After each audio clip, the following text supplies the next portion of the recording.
We do have now for analysis on these latest developments in the Nelson Mandela Bay Metro Council, political analyst Ongama Mtimka joins us now. Ongama, good to speak to you again. Welcome to Morning Live.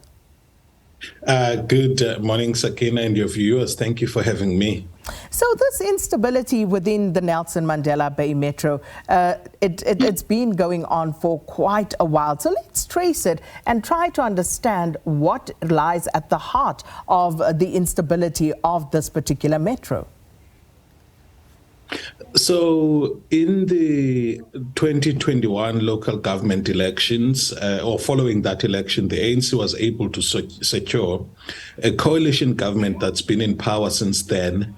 Both the ANC and the Democratic Alliance have got 48 seats out of the 60 that is required to, in fact, out of the 61 that is required to secure a simple majority. So what happened was that the ANC was able, through a number of splinter groups, mainly from the northern areas, where you've got about 3 political parties represented in council, as well as a splinter group that's a hybrid between former ANC and former, people within the colored vote, in fact, from the ANC on both aspects.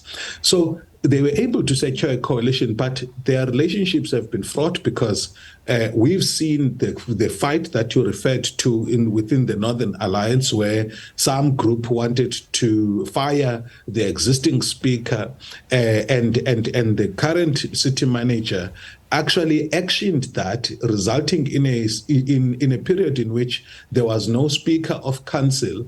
But Gary van Niekerk took that successfully to court and won, I think, 2 times already. And before the appeal, he had been, in fact, the designated speaker who presided over the last meeting and was going to continue yesterday. The challenge also has been the furore around the city manager, where one grouping within the ANC was aligned to Dr. Nqwazi, and another among the coalition partners with the Democratic Alliance favoring Niekerk. It seems like the city has gone over that and now is facing this potential motion of no confidence on Eugene Johnson. And part of the gripe that the opposition parties that have now sided with the Democratic Alliance have is that the ANC in that coalition has tended to be dictatorial and sometimes taking actions against the wishes of the other coalition partners, which brings us here. By the way, Sakina, this instability in Nelson Mandela Bay is not new with the coalitions. In the last term of the ANC, since between 2011 and 2016, we experienced precisely the same things over divisions which were within, the ANC itself, which resulted in city managers not lasting long, and also executive mayors not lasting long. So it's been roughly over 12 years now of instability in this city. And we've seen it even with the DA and UDM, that long, protracted fight that ensued there and the ultimate outcome. But all of this, Ongama, we see now the embattled mayor taking this matter to court, trying to prevent the sitting of council yesterday. She took that matter to court on an urgent basis and lost, of course, the council from sitting, and of course trying to remove the agenda item of a vote of no confidence against her. So looking at where all of this is right now, what does this do for the people of the Nelson Mandela Bay Metro? Because you have all of this political infighting in the various political parties. There's the intra-political strife, then there's the broader coalition strife. But where does this leave the residents of Nelson Mandela Bay Metro?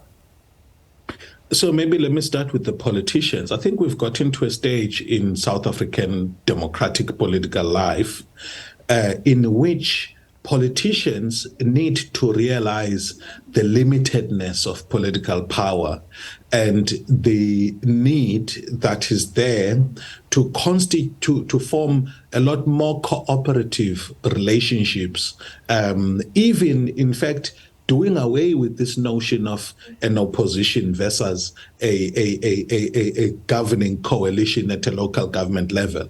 Because anyway, executive powers in municipalities are vested in a municipal council and devolved or delegated to either an executive committee or an executive mayoral system. So it's time that politicians actually mature enough in recognizing that, one, power is limited, and two, the greater good matters more than the parasitic politics of private desires that have dominated both the dominant party system and the coalitions. And this point must be made, Sakina, because people seem to think that we are here because of the inherent contradictions or failures of a coalition government. We had this before, while we had a dominant party system in this city. And what it points to is that there's a need for greater political maturity and political management of coalitions. And in fact, for South Africa to have 7 leaders, people who are, burdened with questions of how best to serve society than how best to control particular sites of power within local, provincial, and national government. And unfortunately, that seems to be something that is becoming a requirement even at a national level. As far as residents are concerned, this is a big problem. I think part of the challenges with intractable water issues in Nelson Mandela Bay are as much about the weather as they are about ineffective leadership. We don't know to what extent are our catchment systems, maintained. So that when it rains, you've got maximum water as best as possible going into the reservoirs. If you look at various aspects of service delivery, there's barely any, functioning street lights in this area. Crime is rampant.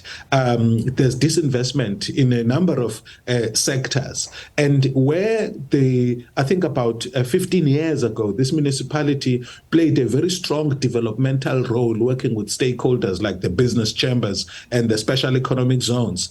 It's become a lame duck as I look at things at the moment. So, again, as you say, even with the dominant political party system, there were problems in the Nelson Mandela Bay Metro. And going forward, they've seen problems with that system. They've seen problems with the coalition system. So who do the voters turn to? Because just to quote Barack Obama, who said that if the people cannot trust their government to do the job for which it exists, which is to protect them and to promote their common welfare, all else is lost, unquote. So where do the people turn to? Sure. And that's a chilling one, Sakina. If we look at countries where there has been state failure, the consequences are very grave. You have groups that take over security, for example, and these get to be vigilante groups and they terrorize people. And processes where processes of justice depend on mobs. People who are wrongly accused of things get killed. Obviously, local security at a local level is mainly a national government and provincial government function, but municipalities play a role through Metro Police. You also go and look at non-payment of services and the failure to redistribute gains at a municipal level.